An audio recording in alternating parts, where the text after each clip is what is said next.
Turaza kunyarukira mu karere ka Ngoma aho ingurube yariye umwana w'imyaka 3.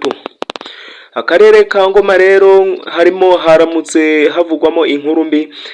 Ingurube yariye umwana w'imyaka 3 mu rugo rwa Sipiriyani Emmanuel na Mukazayire Veronica.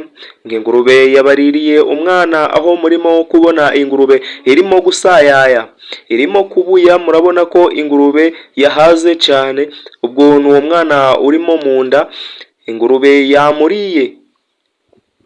Nkuko mubibona ku video n'amashusho, murabona ko iyo ngurube yananiwe no guhaguruka aho yariye uwo mwana akaba aryamye aho mu nda.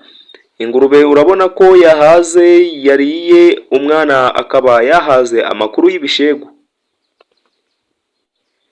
Turaza kwimukira mu karere ka Rutsiro naho ingurube yarumye umugabo igitsina, aho ngo ingurube yamufashe arimo gutindura ikamuruma ku gitsina.